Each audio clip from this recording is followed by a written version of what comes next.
read. So I'm really excited to be joining many of you who have lots of questions and thoughts and concerns for our conversation around community preparedness. And I'm just really excited given this is my first time having an opportunity to connect with our student body in a more dynamic way. So I'm, again, really excited to be chatting with you this afternoon and to be able to give some guidance and support to you all as we are navigating these moments that we are dealing with right now. So today we are joined by a couple colleagues who you've probably seen on campus as well, and I'll ask them to introduce themselves in just a moment.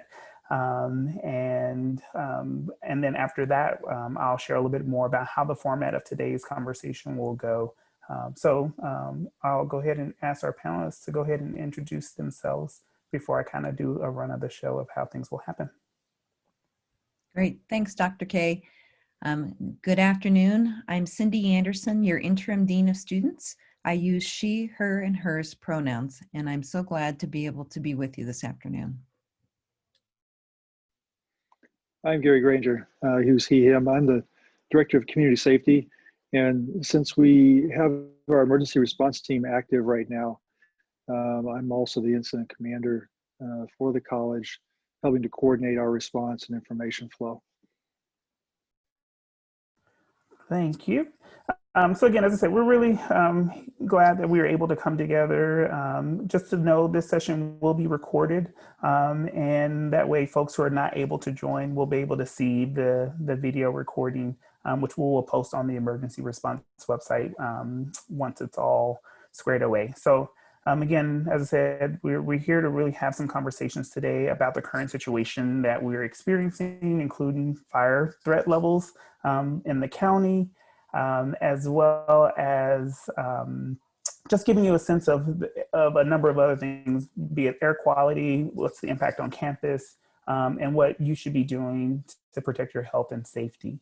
And so as we do this, we know we've received a handful of questions already from our own campus residents who shared some of their questions with our HA during floor meetings yesterday and today.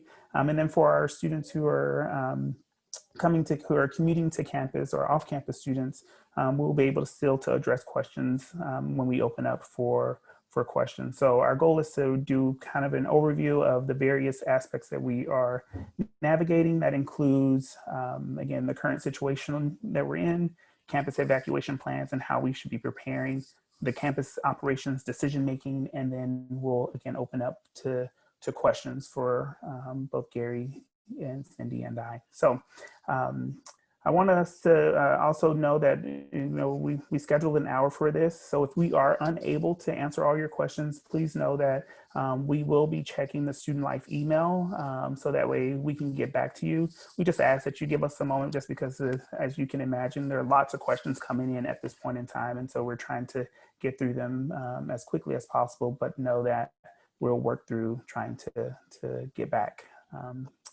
to you as soon as possible. So just wanted to set some realistic expectations around how quickly we can actually get back to you. So Gary, would you go ahead and start us off with giving us a current update of our current situation, and we'll go from there. Great, thanks, Karnell. So in a word, the situation today is what I would call stable. All the major influences are about the same as they have been for the past couple of days. I'm going to try a little screen sharing here, just to give folks a sense of what we look at when we monitor the situation. And so hopefully I can get this right each time I do it. So the first thing I'm going to share here is an evacuation map for our area.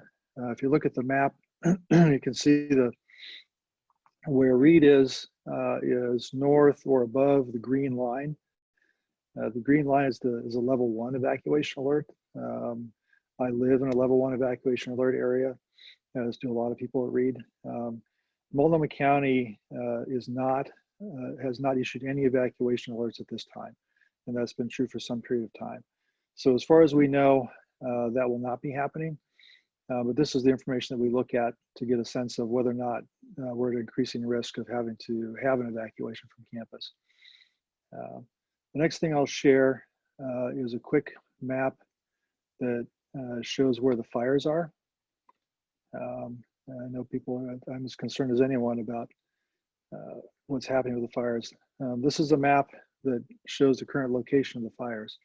And so again, I have a really good pointer, but we're up here in Portland. The major fires are to the southeast and south. They're massive, but they're nowhere near us, which also explains why we don't have an evacuation risk at this period of time. So there's been a lot of conversation appropriately around air quality. And so what I'll share here now is the map that we look at when we think about air quality. This is from the Department of Environmental Quality here in Oregon. So you can see Portland right next to the number 308. 308 is in the hazardous zone for air quality. And so we are currently, the air outside is considered hazardous. And that's a slight worsening in the air quality from yesterday when it was considered very unhealthy. I'll show you really quickly here what those terms mean. Again, this is from the DEQ's website, just to get a sense of what we're looking at. These are all publicly available websites that you can get to pretty easily. And so this is a description of what it means for each of the air quality indicators. So the hazardous zone, which we're in right now, basically means that anybody who goes outside and breathes the air for any length of time is at risk of having some adverse reactions to it. And so the recommendations from, from the state and from the city are avoid going outside. If you do have to go outside, if you have access to a respirator, N95 mask or something like that, you should use it.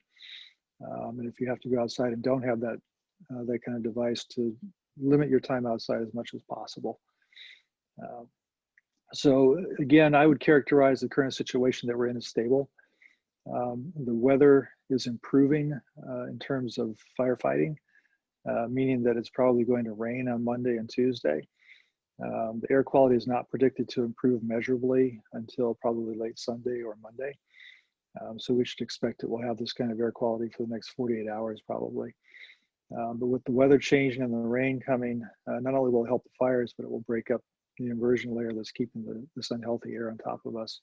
So we're hopeful that by Monday and Tuesday, things will improve dramatically. But again, we're going to monitor it every day. I think that's it for a situation update right now. Awesome. Thank you, Gary. So I wanted to share a little bit about essentially campus evacuation plans and how to prepare. Both Gary and I'll talk a little bit about this, but I'll start with talking about the planning associated with the campus evacuation. For those of you who are residential, you probably received at your first floor meeting, had information and had conversations about where you would evacuate in case of fires and things of that nature for your building. We will be actually utilizing those same evacuation points for our campus in particular. So one thing to note around campus, in the event of a campus-wide evacuation, we really do rely on the support of Multnomah County to actually help us and assist us with the campus-wide evacuation. So I know there have been questions around whether or not, where do we go from campus to get to a shelter or whatnot. So Multnomah County will let us know, and once it's been determined what the location of our shelter location is, will let us know as a campus about where we should be going. And as part of that campus planning, what we are doing is actually preparing just in case we have to activate a campus-wide evacuation by trying to the best of our ability to make sure that we have transportation from campus to that shelter location once it has been identified to us by Multnomah County. And prior to that, one of the things that we've articulated too, and in the communication that has been going out so far, is that there's also this piece around, community support and community care around this. So in the event that, you have folks who are living off campus, for example, who are trying to get to that shelter location, It will be really important to really think about your community members, your roommates, things of that nature. There are folks who have cars on campus, there are folks who do not. But again, one of our primary responsibilities and one of our goals as a campus is to make sure that we can get students from Reed to the county shelter as articulated by them. So how we got to that point, by the way, is that we again worked with a group that we call the Emergency Response Team. And Gary is, as Gary articulated, he's the incident commander currently. And so he is the individual who is leading that group right now to help us talk through and walk through the various scenarios that could possibly happen. There are a lot of what ifs when it comes to emergencies. And so one of the things that we think about is specifically what is in our control and what we can do. And so one of the things is that we know that we have very clear outlines and guidelines about how we get students to campus evacuation points and assembly points. And then from there, utilizing transportation that either we've provided or that students have on their own to get to the county shelter location. For our students who are off campus, the question came up about whether or not students from off campus could actually come to campus to utilize that transportation. The answer is of course. So our students would need to get to campus in order to access that transportation from the location that we're at, being that would be the Reed campus. So one of the things that's also important in this is how we activate all of this. You've heard even in the communication that went out just yesterday around reminding students to sign up for the emergency notification system. And I'm actually pause for a moment so that Gary can actually put up where you actually do that, because I think it's really important for our students to just be signed up for that so that you can get the emergency notification in the event that we do move from a phase one, a level one, which is again preparing, to then a level two, to then when we get the message from the county at a level three to actually evacuate. So there are levels in which we would do that, but it's important to be signed up for the Reed campus alerts, because that's where we will be communicating directly, and that's typically to your cell phone, to emails. It's a very comprehensive alert system. So as much information you can put in there, the better. And again, you can find that on the Reed's website at reed.edu/emergency-alert. So just know that's where you would sign up for this. Go for it, Gary. And Karnell, if I can add, if you log into your IRIS account, on that screen, you will see a direct link to the campus alert system. And as soon as you click on that, it will pull you up by name and indicate what information you've entered into the system. We automatically enter your Reed email address as soon as you get one. But in order for us to send you text messages or phone calls, you have to personally go in and add that information into the system. There also are spaces in the emergency alert system for you to add other phone numbers. So for example, for people who have a cell phone and a home phone and an office phone, those can be added. You are also able to add family members' phone numbers to the alert system. I will caution you that if you do this, you should let people know, and then have a communication plan so that if they get an alert, that they hopefully know that you've gotten it, or you have some way of talking with them. But you are able to sign up family members to receive those alerts as well. So again, before we actually even get to a full evacuation, again, there will be communication out from the emergency alert system. There will most likely also be banners on the college's website and things of that nature to let students and community members know where we are as it relates to, in this particular situation, a fire ever getting close or on or near campus. So again, it's really important to, when you start to get those notifications about what it means to be prepared, that recognizing the level 1, level 2, and level 3 has very particular actions, and we will articulate what those actions are in those emergency notifications. I want to take a step back and just reiterate what Gary shared at the very beginning as he was talking about the current situation, that right now we're stable. And so given the course of action in the weather right now, we have not been issued a level 1 at all for Multnomah County. And so right now we're again monitoring daily the situation. So the emergency response team actually meets every day, even on the weekends, to be able to, again, assess where we are and what's going on. In addition to that, the vice presidents and the deans are also meeting every day to, again, check in as part of any decisions that have to be made as it relates to the recommendations of the emergency response team. So again, there's there's lots of levels of this, lots of different folks who are doing various aspects of this. And again, there's just a lot of attention being paid to what our current situation is. The last thing we want, for students is to be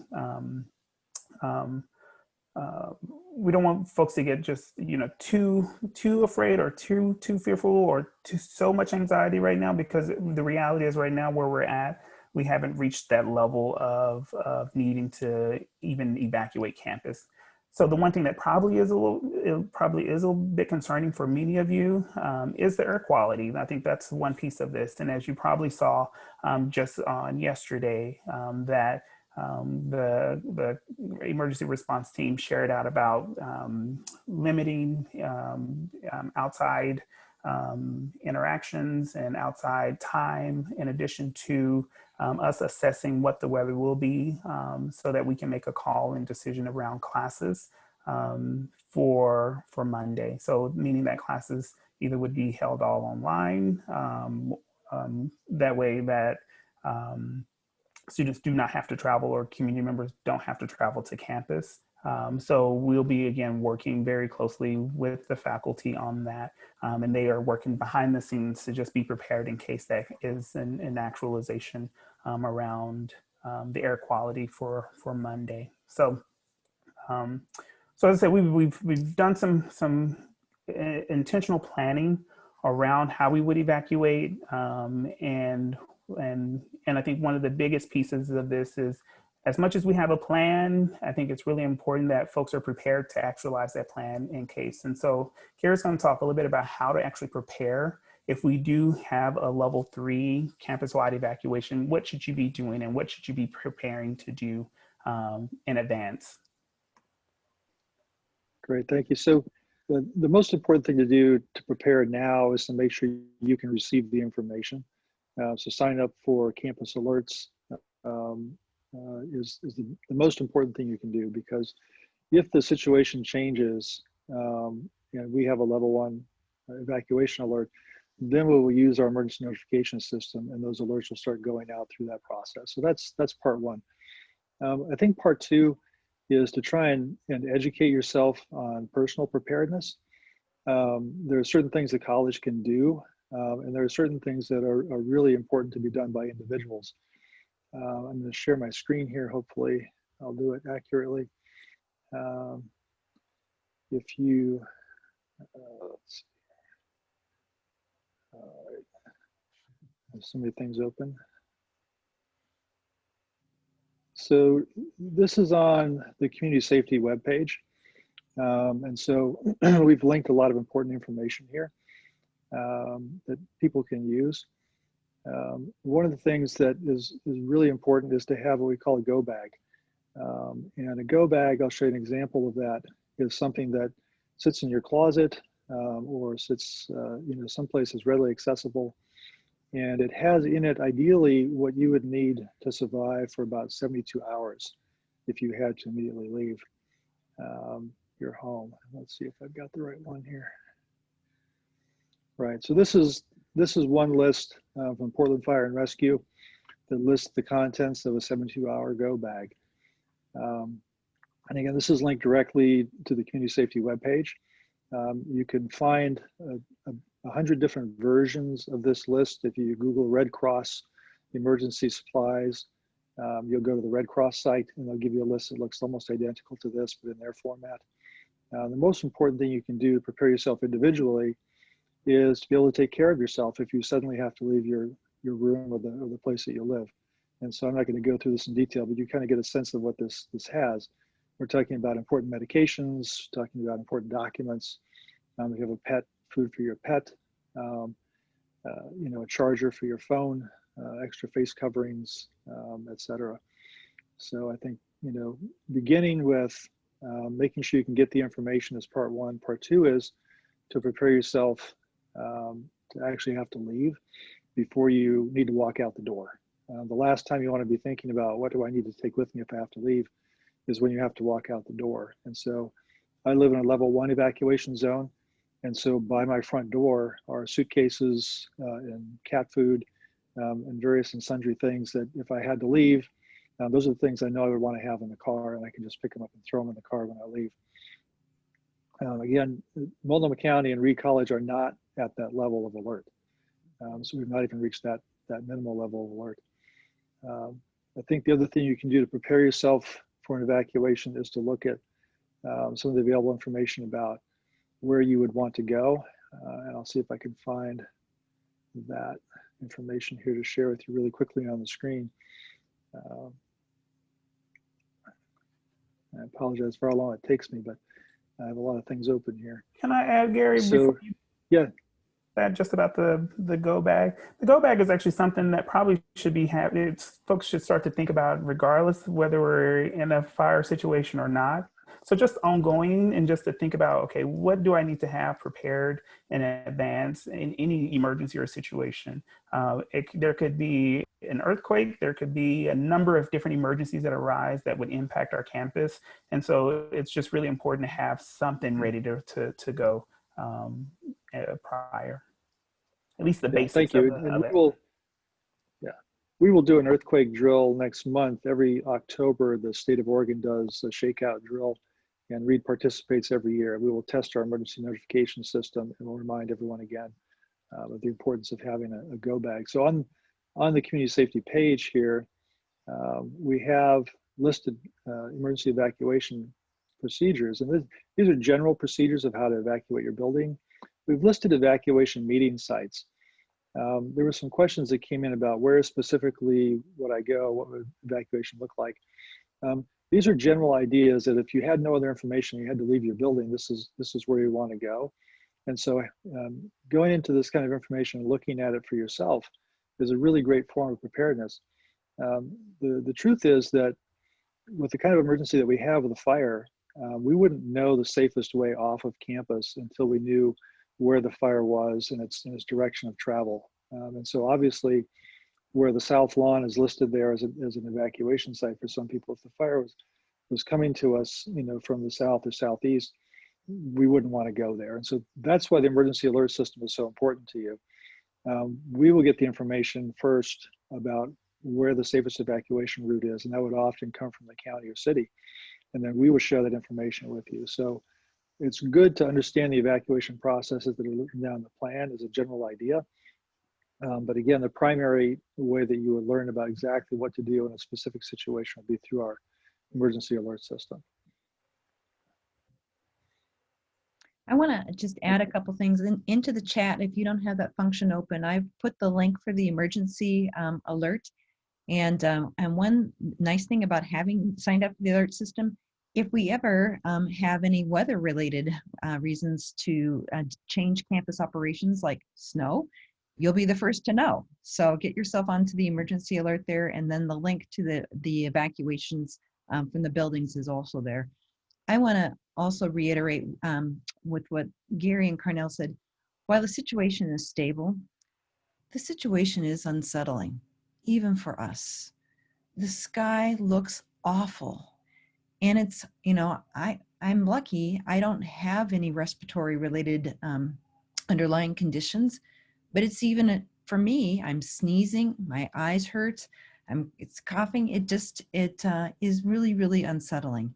And if you have never lived through any sort of a natural disaster, such as an earthquake or a volcanic disruption or eruption or a tornado or a hurricane or a wildland fire, then that on top of the fact that the local conditions look awful, that's unsettling too. And I want you to know that we really, really do care about you. And we also want you to know everybody's a little bit anxious, but we're all in this together. I, like Gary, am currently situated in Clackamas County. So I'm not in the same county as Multnomah. And I'd want you to understand, if you're new to the area, that sits in the middle of Multnomah County, which is part of a tri-county area, Multnomah, Washington, and Clackamas counties. Clackamas and Washington counties sit to the south of Multnomah, to the west and to the east. The major fires are happening in Clackamas County, where Gary and I live, but we're far to the north of where they're occurring. So in our cases, we're ready to go because we're in a county that is at alert level. But please know, these are wildland fires. These are not urban fires. We have wildland firefighters doing the forest firefighting in the forests. They've not encroached an urban area. They've just been in rural areas. Once it gets to a boundary of getting to the urban area, you have all of the local municipal fire suppression agencies available. And I just have my doubts that it's going to be able to get very far into the urban area. But what we're also hearing, and what you heard from Gary early on, is that the weather situation has stabilized. Fire attacks, air attacks and air suppression is now on the fire. And we're feeling very hopeful about the fires are not growing. So the bad thing is that we're in an air situation where we have an inversion, and all that smoke is being held on top of us, which is why we're really looking forward to some rain on Monday. Thank you, Cindy, for adding that in. So I do want to kind of go back and just reiterate again how our campus operations and decision making happen. And Gary and I will kind of tag team this a bit as it relates to some of this. As articulated, Gary is our incident commander for this situation. And so Gary is leading up an emergency response team. So Gary, you mind talking a little bit about what the emergency response team does? Sure. And again, if people want to read about this, this information is on the community safety website. So READ uses a standard incident command system, or ICS system, for emergencies like this, where we have a group of people who represent all of the parts of the college who are part of the emergency response team. We meet periodically through the year to do planning and drills. And when an emergency takes place, activating the emergency response team really means that we find a way to get together and communicate. Today it's all virtual. And what happens is we designate an incident commander, and it's not always me, it could be someone else depending on the nature of the emergency. And there's also what's called an executive team. The executive team is our vice presidents and president. And so the executive team makes the big decisions in terms of, are we going to curtail classes? Are we going to close campus? Are we going to do things that require institutional support, such as money or big changes that impact the whole campus? The day-to-day management of the emergency and monitoring is done by the incident commander with the emergency response team. And so, Cindy and Dr. K are both on that team. We have people from human resources, we have people from facilities, student life, and the list is everyone, communications people. And so right now we're meeting daily and monitoring the situation. And so that if something does change, we're well positioned to have all the people in the room, so to speak, to make a decision about what we need to do. And that's a standard system that virtually every place like us uses and to manage this kind of an incident. So we have a communication structure, we have the right people in the room at the right time, and we can make decisions pretty quickly if we need to. Thank you, Gary. And as Gary mentioned, again, the executive team, which is the vice presidents, who, again, also takes recommendations from the emergency response team, in addition to also as they are taking a look at things and making connections even across the state and even across our city with getting additional support from sometimes other agencies or even other institutions. So we work very closely again with our emergency response team and activating various elements of our plan. So we are coming up at around 2:33 right about now. And so we want to leave the other half of this meeting as an opportunity to answer questions that have been posed, and then also open up questions at the end as we have time. And again, as I said earlier, if there isn't enough time We will be available to answer questions via our student life email, but please be aware that because we're being inundated right now with lots of questions, we're hoping to it's going to take a little bit more time to get back to folks. And again, things could change very drastically over time. And again, if things change for the worse, we'll be able to communicate to you. And then for folks, and if it goes well, we'll still communicate to you as well about where things are and what's going on there. So again, we're staying up to date as much as possible. Gary, you want to add something? So I just wanted to, there's a question that's come up in the chat about the smoke hazard. And so I'll speak to that for a quick minute. I'm going to bring up the map one more time that we look at and also explain to you how you can find this information directly. First, let me share the screen here as I talk about it. So this is a map that Oregon's DEQ puts up that shows the current air quality. And there are explanations on the website and so forth. If you go to the Reed College main webpage and scroll about halfway down, there's a banner right there that takes you to a direct link to where we have a whole lot of information. And I'll show you that so you can see how to get to this particular piece of information here. And I apologize because I have all these screens open. Okay, there we go. We'll share this one with you. So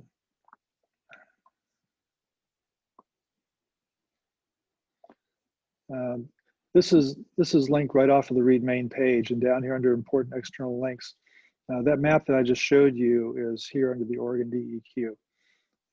And so if you want to see what the current air quality is, you can go directly to that information and get that, as well as explanations. In terms of what are we doing about it, we're doing what all people are asked to do across the state right now, actually, which is minimize our contact with the air. And it's not extremely complicated. We all really need to stay indoors to the maximum extent possible, limit our time outdoors, wear a face covering or N95 if we have it when we're outdoors, and still minimize that. Indoors, keeping the windows closed is typically the best advice that we have. We understand that some buildings on campus have tighter seals than others, and you may smell some of the air outside. It's still best to stay indoors and to keep the windows closed. If you start to feel really ill, then you will want to do what you do if you feel ill, which is we have a number you can call 24 hours a day to talk to a nurse to see if you need medical care. When the HCC is open during business days, you can certainly call them to get some information or to get care. And obviously, if you feel like it's an emergency, they call community safety. If you're on campus or if you're off campus, call 911. Unless you have underlying conditions, even with this kind of air quality, it's unlikely that you will suffer seriously if you're indoors and being careful. But at this point, we don't have any other plans in terms of dealing with the air quality.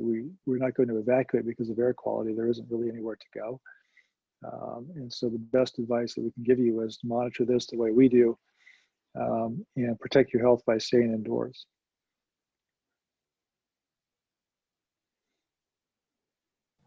So I'm gonna turn to some of the questions that we have started to get that came in prior to today's conversation. So one of the first questions, and I think Gary has already started to talk through, is about the smoke and the air quality and things of that nature. So this question actually was connected to common rooms being or seeming to be less smokier than your individual rooms. This is in particular for our residential students.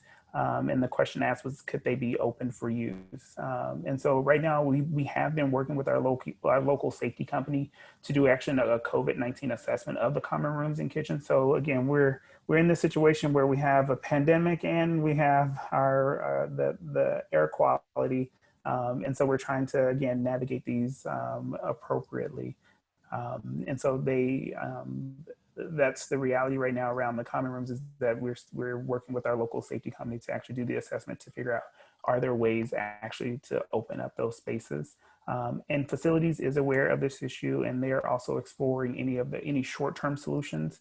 I think in Trillium specifically, I know this is probably challenging, as the air circulation system from the building is actually one of the better ones used for COVID precautions, but facilities has already shut off the automated windows, which should hopefully help with the smokiness of the spaces. And as I said, as we said earlier, it does appear that the air may be shifting soon. So we know that this will probably be a relief to all of campus, as the smoke is right now just hanging heavily over our area. Anything else, Gary, Cindy, you wanted to add to that one? No, I might say that one of the ways in which you could be helpful is that I'm aware that a few hallway windows have been left inadvertently open. And so as you might be occasionally, using the restroom, going to get food, whatever, if you could help your HAs by checking to make sure that those windows are closed. We do have active circulation systems going on within the buildings, but if we invite air in that doesn't go through our filters in the buildings, then that only exacerbates the problem. So, and we really want to get those common spaces opened up again too. We just want to do so in a way that's responsive to the current pandemic going on. And as you know, many of you are testing twice a week to help us to understand what is going to be the safest way that we can operate campus and keep you all healthy. I do want to add one non-related update, and that is you all received an email yesterday that talked about what's going on with classes. There had been several questions about would they go online, and the directions are, if the air quality, and remember Gary shared that map with you before, if it's very unhealthy or hazardous, it is likely that classes will be held remotely or online. That decision will be communicated no later than by 5 a.m. on Monday morning, but likely, given the forecast that we're seeing that Gary has pointed out to us, I think you should expect that you will not have in-person classes on Monday, but wait for the definitive communication to come out. Things can always shift quickly, but right now we don't think it's going to shift that quickly. The other thing I would say is that many of you may have on-campus jobs, and you should be working with your supervisor about whether it's safe for you to be working or not. That's a conversation held locally, and so some positions are okay to be performed. Commons is going to remain open, and we are very grateful to our folks at Bon Appetit who are doing just incredible work on our behalf. And I do want to let you know that many of our supportive resources, such as the care team, are a little bit overwhelmed right now. So if you could be patient about it, and if it's a real emergency, contact the people who are open 24/7, our community safety office, but do know that everybody is responding as quickly as they can. But yeah, we're talking about humans here who also have their own lives that they're trying to manage at the same time. And so I just want to let you know that few systems they're working, but they're a little bit busy right now.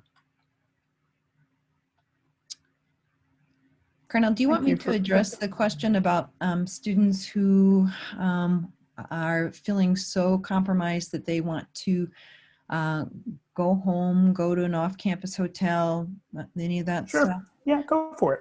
Okay, so several of you posed, I think that I might be better served and I have the capacity to go to a hotel space locally. Can I do that? If you go to a local hotel and you're alone, as long as you practice social distancing and face covering guidelines, then that's okay. And when you return to campus, you just need to resume your normal testing. Some students have reached out and said that they would like to drive and go to a family home, or their families would like to fly them home until the air conditions are better. That's okay too. But if you choose to voluntarily leave the Portland area, you should first call and consult with Reach Counseling Center before you return to campus. So that would be first thing Monday morning or whenever you would get back.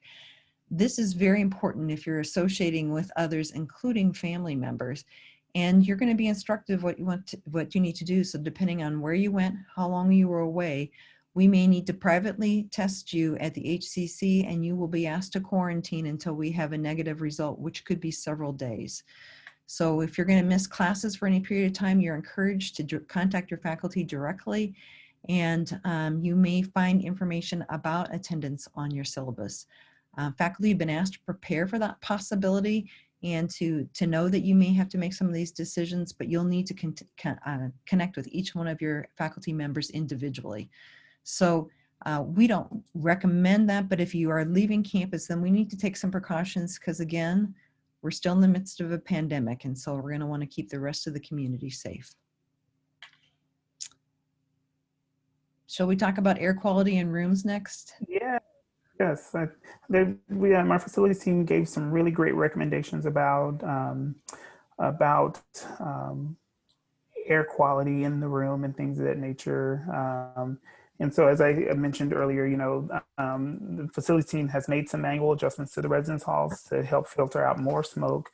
But as Cindy articulated, there's some windows that have been open that are in the hallways and the common areas. So we just again ask that you provide some support there with your HA if you're walking back and forth and shutting those. But some of the things, I know some questions around, should we use duct tape or any other type of products to help with this situation? And really the answer is those probably are not fully effective and could actually result in damaging the windows and even some more things. But if you are smelling smoke in your room, here's some things that we suggest. Maybe take a spray bottle with water and mist the air every hour. That's one way. If you have an electric kettle, boil some water and let the steam actually act like a humidifier. But make sure you wash that kettle because we don't want any fire incidents to happen inside the building. If you have a stovetop, feel free to boil water in a pot and refilling it again as necessary. Again, kind of acting like steam in a humidifier of sorts. Put a wet towel along the windows or the door cracks. Those are some other things that you could actually do that probably would be better than actually putting duct tape around. We had another question that was centered around, again, what would the evacuation plan look like for Reed students? And we already talked a little bit about that. But again, the plan can only be implemented when the details of the emergency are known. So again, depending on the level of where we're at and what's been asked of us, and also information coming from the county, there are different evacuation points for the city, depending on, again, the type and where in this situation where the fire is, but it could be a number of other things as well. Again, Gary pointed to the assembly areas for your particular building. Knowing those are going to be really great. So again, being mindful of those and maybe adjacent assembly areas in case the assembly area rally point that you are assigned isn't available. So. I don't want to reiterate too what Gary pointed out. There are 3 phases that any county would go into once they're under alert. And the first one is, okay, get ready. But when you're getting ready, you're still a long ways away from actually having to evacuate. What I want you all to know is that there is going to be broad messaging going out to the entire campus through multiple modalities, should we even get to a level 1. The fastest ways in which you could be alerted is through the Read Alert system, because that travels the most quickly and you don't have to be by your computer to get it, and you can get it on your phone. So that's the major advantage. Gary's already indicated as the incident commander here that if we were to go to level 2, that is likely when he would start to have us take a look at some pre-evacuation preparations so that we were not trying to do this all right when we got the go at level 3. So just know that you would start to hear a lot of detailed information early on at level 1 and definitely at level 2, because we're not going to leave this to chance. You just mean way too much to us to wait until level 3 to start pulling together all of the plans that we have in place.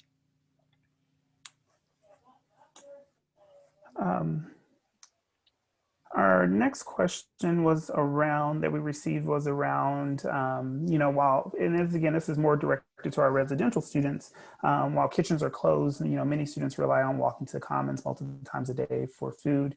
Is there a way for students to limit their time spent outdoors while still keeping access to food and essentials?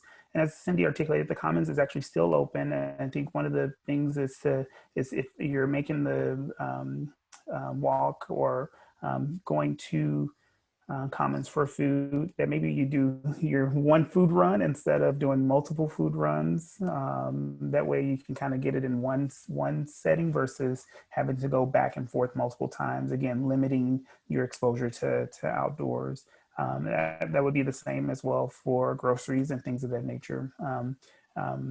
So again, if there are situations that folks who are immune compromised or whatnot, again, it's really helpful to let us know so that way we can provide additional support there as we're able. Okay. I do want to let you know too that a few folks have been raising questions with people at the college with concern about students, low SES students who might need emergency funds relative to bags, gathering supplies, food, etc. If you know or are aware of people who are in that situation, please message Student Life and let us see what we can do to problem solve to support them.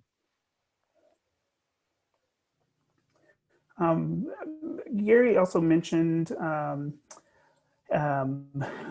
this is another question that came up, but Gary already referenced it, was around types of masks and things of that nature. Are there any better masks we could wear to address specifically the smoke? If so, there was some question about, is there any funding to get them or some sort of distribution system? I would say, given where we're at this particular point in time, to be able to get any distribution right now of masks out would be a bit challenging. But again, knowing that we're asking folks to limit their interactions outside, and then also taking into consideration those tips from facilities would most likely help for your personal spaces. This works for our students who are off campus. So just know that while Gary did mention, wearing masks and the higher grade masks, you said the N95, right, Gary? Go for it. Right. So the N95 masks, actually, they're called respirators because they do filter the air effectively. Those are effective at filtering out the smoke outdoors. But they're in short supply. If you have access to N95 or know someone who has one, then that's a great thing to wear, particularly outside. It's very difficult to get them because first responders, medical people, firefighters, and people who are fighting the fires need those things to do their work outdoors. I have a small supply for community safety officers who have to do outdoor work. Some of the facility staff have those. I put an inquiry in to see if we have a supply of N95 sufficient that we could provide them to students, particularly students who have underlying respiratory conditions. But I need to coordinate that with the Health and Counseling Center and our environmental health and safety folks to see. I just don't know that we have that supply because they're extremely difficult to get. And I think most places like Amazon only allow them to be ordered by medical professionals and others who need them for their work. So wearing some sort of face covering, especially one that is as well fitting as possible, will offer you some protection from the particulates in the air. But even so, I urge you to just limit your time outdoors as much as possible. As Dr. K said, if you can make one trip to get food in Commons during the day and get some extra food to bring back, that's probably the best thing to do right now if you have to go out. There's some of the other questions that we received were also around, again, evacuation points, and hopefully we've articulated quite a bit around what that process looks like and when you would be communicated. But one question came up about, and this is I think it was a personal question that I think maybe is helpful for folks to kind of get some sense, but would it be a good idea to buy a plane ticket to fly home if Multnomah County were to reach level 1? And again, that really is a personal decision that an individual would need to make, not necessarily something that we would necessarily give advice about or whatnot. But if you are choosing to do that, as Cindy articulated, we will, when you're coming back, we'll ask you to coordinate with the HCC so that way we can get testing done as it relates to COVID. So again, just complex issues right now with multiple things happening between COVID, the air quality, the fires happening, social unrest. There's so many things going on right now. And so again, a big part of this is really us as a community really coming together collectively to provide support as much as possible. I think the other piece of this too is that, I mean, I think we have to extend some grace to each other as well. Again, I know that folks are anxious right now, and again, as Cindy articulated, this is the first time for many of you to be in this type of situation altogether, and so it can be, again, a little nerve-wracking, and so again, we're extending grace. I mean, that's the most, we can do as human beings, is to extend grace to each other in this moment, and to recognize that we're all coming from different perspectives and in different places and levels of comfort right now as it relates to what we're experiencing, both in our city and even on campus. So I just continue to ask for that, with also the staff members who are trying to provide that same support to you all. Someone did ask a question about earthquakes and things of that, which is great. Really excited that folks are thinking ahead about earthquakes. And again, I think Gary has articulated a little bit of this. We will be doing earthquake training drills next month as part of the whole state. And I think the other part of that question is just about kits and things of that nature. And that goes back to that preparation, the go bags, the go kits that Gary has mentioned. So just another important point around that. Right. And we'll go over that all again in October as we do earthquake preparedness. The go bag, the 72-hour kit that you can have for yourself, it's just a great thing to have for a whole lot of reasons. There are lots of reasons why you might suddenly have to leave the place where you live and not be able to come back right away. Earthquakes and fires come to mind, but there are much less disastrous reasons why you might get stuck somewhere and not be able to get back to your things. And so having that go bag is a really excellent thing to have available to you, and it prepares you for a lot of these emergencies. Dr. K, I wanted to just step in, and there was a question that we received relative to adequate supply from commons and marketplace with non-perishable food. And I think what we should explain is, as a condition of the contract of our food service provider, who's Bon Appetit, they do have to have in stock a multiple day supply of non-perishable food, ready to go and otherwise prepared as part of their contractual relationship to the college. And to circle back to the very beginning of this, we do think that the smoke situation is going to start ameliorating itself around Monday. And so we are in a very good situation. Food service delivery trucks have been received to the college even today. So our food supplies are quite stable for campus. So we are at about 4 minutes left. And so I don't know if there were maybe any other questions that were coming in from the chat that may be helpful for us to be able to answer. Maybe we can. I've been watching the chat, Karnell, and okay. We've touched on the things that have come in so far. Okay.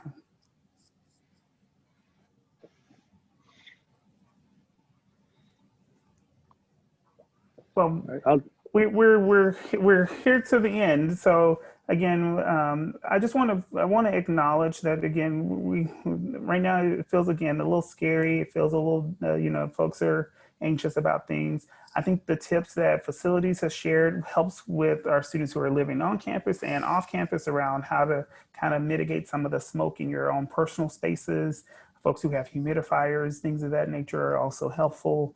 And again, I think if things are get worse, you will hear from us. You will hear from the college about what should be happening via our emergency notification system. So I can't stress enough that being one of the first things you need to do to be prepared, getting signed up for the emergency notification, even if you are off campus as well. So I would just ask for our panelists for kind of the last little bit, any final tips that you would give personally to our students as they are navigating the rest of this weekend? I think what I'll say is educate yourself as much as you can.